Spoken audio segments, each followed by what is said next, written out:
Hello guys, welcome to our channel जहां हम बात करते हैं अपने छोटे से गार्डन के सुंदर से पौधों के बारे में। आज हम एक ऐसे पौधे की बात करेंगे जो है तो एक विंटर फ्लावरिंग प्लांट, बट उसकी जो फ्लावरिंग होती है वो बसंत ऋतु यानी मार्च अप्रैल में आकर के होती है। तो अगर आप इसको दिसंबर जनवरी में भी लगाते हैं तब भी आपको इसमें जो फ्लावरिंग होगी वो मार्च अप्रैल में ही होगी और बहुत ही खूबसूरत फ्लावरिंग होती है और बहुत ही भरपूर मात्रा में बंचेस में फूल आते हैं। बहुत ही खूबसूरत फ्लावरिंग प्लांट है। इसके फूलों के बहुत सारे स्ट्रक्चर्स में फूल आते हैं जो बहुत ही प्यारे लगते हैं। तो उसी के बारे में आज हम बात करेंगे जिसका नाम है फ्लॉक्स प्लांट। ये स्प्रिंग सीजन में फ्लावरिंग करने वाले प्लांट होते हैं। इसके बारे में बीज से लेकर फूल आने तक की सारी जानकारी हम आपको इस वीडियो में देंगे। तो अगर आपके लिए वीडियो हेल्पफुल हो तो हमारे चैनल को लाइक से सब्सक्राइब जरूर करें। Thanks for watching.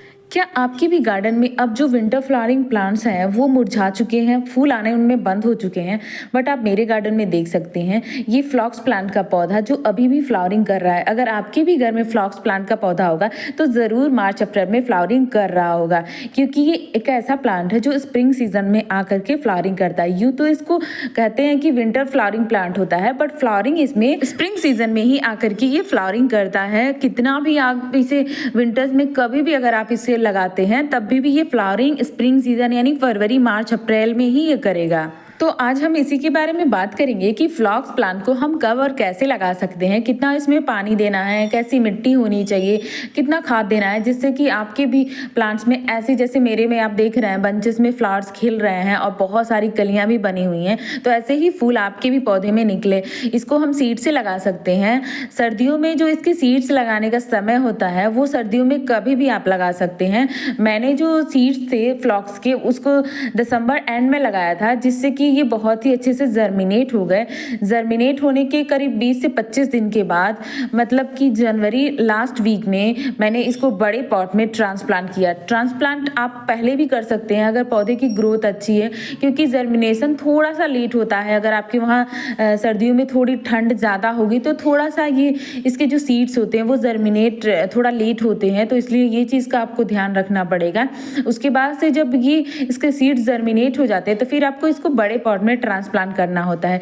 वहीं आपको ज़्यादा ध्यान देने वाली बात होती है क्योंकि ये एक सीजनल प्लांट होते हैं, तो इसमें कोई आप 4-5 महीने में कोई एक्स्ट्रा आपको बार बार से खाद वगैरह देने की ज़रूरत नहीं पड़ती है। तो जब आप इसको ट्रांसप्लांट करें तभी आपको जो बेसिक चीज़ें बेसिक काम है वही करने इंपॉर्टेंट होते हैं, क्योंकि उसी से जो सीजनल प्लांट होते हैं वो फ्लावरिंग करते हैं। और वो कौन कौन से काम है कि जैसे मिट्टी कैसे बनानी है, उसको कहाँ पे रखना है, कैसी जगह पे रखना है जिससे कि फ्लावरिंग हो सके। तो यही छोटी छोटी चीज़ें हैं जो आपको करनी है। जो मेन इंपॉर्टेंट होता है सीजनल प्लांट्स में वो है मिट्टी हमें कैसी बनानी है, क्योंकि मिट्टी में जितनी हम इसकी खाद की रिक्वायरमेंट होती है वही डालेंगे, उससे ये फ्लावरिंग करता है। बार बार आपको कोई भी खाद वगैरह डालने की सीजनल प्लांट में ज़रूरत नहीं पड़ती, क्योंकि इनके जो प्लांट्स का टाइम होता है वो काफ़ी लंबा नहीं होता है। परमानेंट प्लांट जैसे थोड़ी होते हैं कि इनको भर भर के हमेशा टाइम टू टाइम खाद वगैरह, मात्र ये 4 से 5 महीने के प्लांट्स होते हैं, तो उसी बीच में आप कितना ही फर्टिलाइजर आप दे सकते हैं। तो इसलिए आपको ये ध्यान देना रहता है कि हमें मिट्टी इसकी ऐसी बनानी है जिससे फिर दोबारा हमको कोई भी खाद वगैरह देने की ज़रूरत ना पड़े अलग से, क्योंकि जो जैसा मैंने बताया आपको ये सीजनल प्लांट होते हैं, तो बार बार इनकी गुड़ाई करनी, बार बार इनको खाद भी देना इनके लिए उतना अच्छा नहीं होता है। तो इसलिए मिट्टी इसकी कैसी बनानी है वो हम बात कर लेते हैं। वही सबसे इंपॉर्टेंट होता है जो सीजनल प्लांट होते हैं उनमें फ्लावरिंग के लिए। तो मिट्टी एकदम से इसकी वेल ड्रेनिंग होनी चाहिए, मतलब पानी बिल्कुल भी नहीं रुकना चाहिए। तो अगर आपकी मिट्टी चिकनी है तो आप उसमें थोड़ी मात्रा में रेत यानी बालू ज़रूर मिलाएं। मेरे वहाँ मिट्टी ज़्यादातर चिकनी ही मिलती है, तो इसलिए मैं सारे प्लांट्स में रेत यानी बालू ज़रूर मिलाती हूँ। अगर आपके वहाँ नहीं है मिट्टी चिकनी, मतलब नॉर्मल मिट्टी है, तो आप रेत को या बालू को अवॉइड भी कर सकते हैं। सिंपली आप गार्डन सॉइल ले सकते हैं। उसके बाद से आप कोकोपीट की भी कुछ मात्रा मिला सकते हैं, 20% के करीब कोकोपीट। अगर कोकोपीट नहीं है तब भी चलेगा, कोई बात नहीं आप, लेकिन इसमें जो खाद आपको मिलानी है वो सबसे ज़्यादा ज़रूरी होता है। तो 30% के करीब आपको खाद देनी है। वर्मी कंपोस्ट या फिर गोबर की खाद भी आप दे सकते हैं, उससे भी बहुत ही अच्छी फ्लावरिंग में हेल्प मिलती है। मैंने आप देख सकते हैं जो मेरे गार्डन में फ्लावर्स खिल रहे हैं वो मिट्टी में मैंने 30% के करीब गोबर की खाद मिलाई है और फ्लावरिंग आप देख सकते हैं कितने अधिक इसमें कितनी ज़्यादा मात्रा में फ्लावरिंग हो रही है। और ये जो सीजनल प्लांट होते हैं उनमें एफिड्स का अटैक बहुत जल्दी होता है, बहुत जल्दी इसमें कीड़े वगैरह लग जाते हैं। तो इसलिए आप इसमें मिट्टी में नीम खली की मात्रा ज़रूर मिलाएं। अगर नीम खली आपके पास नहीं है तो आप नीम के सूखे पत्ते भी डाल सकते हैं या फिर 1 चम्मच के करीब हल्दी भी डाल सकते हैं। उसमें कोई प्रॉब्लम नहीं है कि अगर आपके पास नीम खली नहीं है तो आप उसका कोई अल्टरनेटिव नहीं डाल सकते हैं। आपको हल्दी की कुछ मात्रा उसमें मिट्टी में ज़रूर मिलाएं, क्योंकि जैसा मैंने बताया सीजनल प्लांट्स में बहुत जल्दी एफिड्स का अटैक होता है। तो इसलिए इसको बचाने के लिए पौधे को, क्योंकि कलियों पे ज़्यादातर ये होते हैं, बहुत ज़्यादा कीड़े वगैरह लग जाते हैं कलियों पर, तो इसलिए इस वजह से आपको ज़रूर इसमें नीम खली या फिर हल्दी की कुछ मात्रा ज़रूर मिलानी है, जिससे कि कीड़ों का अटैक पौधे पर ना हो और वो फ्लावरिंग अच्छे से करें। क्योंकि जब कीड़ों का अटैक हो जाता है तो फ्लावरिंग में भी बहुत दिक्कत आती है और कलियों पे ज़्यादातर होता है। तो जब कलियाँ नहीं अच्छे से बनेंगी, बर्ड्स नहीं बनेंगे, तो फ्लावरिंग भी नहीं उतने अच्छे से होगी। बहुत ही अच्छे से मिट्टी बनाने के बाद जैसे जैसे मैंने आपको बताया उसी तरीके से अगर आप मिट्टी बनाते हैं तो बहुत अच्छी फ्लावरिंग पौधे में मिलेगी। उसके बाद से जो दूसरा मेन इम्पॉर्टेंट है वो करने का कि हमें पॉट का साइज़ कितना रखना चाहिए। तो पॉट का साइज आप 8 से 10 इंच के पॉट में बहुत ही आराम से 1-2 पौधे आप बिल्कुल अच्छे से लगा सकते हैं। और फ्लावरिंग आप देख सकते हैं, मैंने एक प्लांटर पे एक पॉट में मैंने 3 पौधे लगाए हैं, क्योंकि काफ़ी ज़्यादा मैंने ग्रो कर लिए थे। फ्लॉक्स के सारे सीड्स मैंने लगा दिए थे, तो इसलिए मेरे पास काफ़ी सारे, मुझे लगा क्या पता कोई ख़राब हो जाए, तो इसलिए मैंने सारे सीड्स लगा दिए और सारे ही जर्मिनेट हो गए। तो मैंने एक प्लांटर पे एक पॉट पे मैंने 3 पौधे लगाए हुए हैं और बहुत ही अच्छे से वो खिल के आते हैं। ऐसा नहीं है कि आप एक प्लांटर में मैंने, आप देख सकते हैं कि ये मेरा 8 इंच का पॉट है और इसी में मैंने लगाया है। साइड में आप देख सकते हैं ये ग्रो बैग है, वो भी 8 इंच के करीब का ग्रो बैग है, उसमें भी मैंने लगाए हैं 2 पौधे इसमें लगाए हैं। तो मेरे पास टोटल 8-10 पौधे हैं और 3 पॉट में मिला करके मैंने लगाए हैं, जो बहुत ही खूबसूरत फ्लावरिंग कर रहे हैं। तो पॉट का उतना इशू रहता नहीं है। आप अगर 8 से 10 इंच पॉट इसके लिए इनफ होता है, इससे ज़्यादा आपको बड़ा पॉट लेने की ज़रूरत नहीं, क्योंकि ये बहुत बड़ी जड़ वाला पौधा नहीं होता है। तो इसलिए आप इसको 8 से 10 इंच वाले पॉट में लगा सकते हैं। हाँ, अगर इससे भी छोटे पॉट में अगर आप लगाते हैं तब फूलों के साइज पे नहीं कर सकते हैं कि जो बंचेस में फूल आते हैं वो बंचेस थोड़ी सी कम हो सकती हैं, इस चीज़ पे ज़्यादा इफेक्ट पड़ता है। तो इसलिए अगर ज़्यादा फ्लावरिंग चाहते हैं, गुच्छों में फ्लावरिंग आप चाहते हैं, तो 8 से 10 इंच का पॉट ज़रूर लें। उससे छोटा पॉट लेंगे तो फूलों पर थोड़ा असर पड़ेगा। तो इसलिए अगर ज़्यादा फ्लावरिंग चाहते हैं, बहुत ज़्यादा फूल चाहते हैं, तो इसलिए 8 से 10 इंच का पॉट ज़रूर लें। प्लास्टिक के पॉट में भी लगा सकते हैं या फिर अपने घर पे कोई कबाड़ पड़ा हुआ हो, कोई प्लास्टिक का डब्बा, उसमें भी लगा सकते हैं। मेरी तरह आप ग्रो बैग्स में भी लगा सकते हैं। जैसा कि आप देख सकते हैं मैंने एक ब्लैक कलर के ग्रो बैग में भी लगाया जो प्लास्टिक का है, तो उसमें भी लगा सकते हैं, कोई दिक्कत नहीं है। बहुत ही अच्छे से फ्लावरिंग करा है, बस उसको थोड़ा स्पेस चाहिए। 8 से 10 इंच का साइज होना चाहिए पौधे के लिए, तभी वो बहुत अच्छे से फ्लावरिंग करेगा। पौधे को ट्रांसप्लांट करने के बाद इसको 2-3 दिन के लिए आप ऐसी जगह पे रखिए जहाँ पे उसको लाइट तो मिलती हो, बट डायरेक्ट सनलाइट से उसको बचाना है, क्योंकि थोड़ा थोड़ा धूप आने लगता है।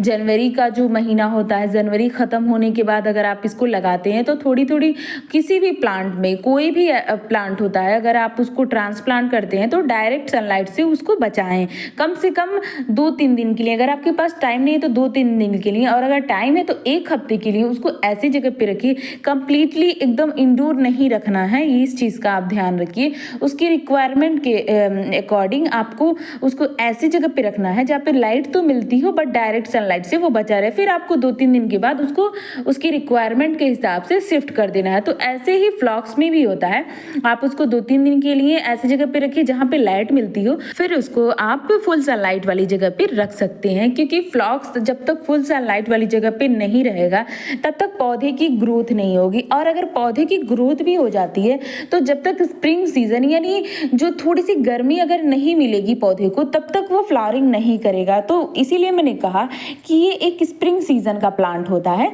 ये फरवरी और मार्च में ही फ्लावरिंग करेगा, चाहे आप कितने ही पहले क्यों ना इसमें पौधे इसके लगा देते हैं। तो फ्लावरिंग इसको थोड़ी सी ठंडी, थोड़ी सी गर्मी मिलेगी तभी इसमें फ्लावरिंग स्टार्ट होगा। पौधे की ग्रोथ होती रहेगी बट फ्लावरिंग नहीं होगी जब तक कि स्प्रिंग सीजन नहीं आ जाता। और फ्लॉक्स का प्लांट ऐसा है जिसमें कोई भी आपको पिंचिंग करने की या फिर किसी भी तरह की प्रूनिंग करने की ज़रूरत नहीं पड़ती है। मतलब कि ज़्यादातर प्लांट्स में पौधे को घना बनाने के लिए, बुशी बनाने के लिए हम पिंचिंग कर देते हैं, बट इसमें ऐसा नहीं है। ये अपने आप से साइड साइड से ढेर सारी ब्रांचेस निकलता रहता है जिसमें बंचेस में फूल आते हैं।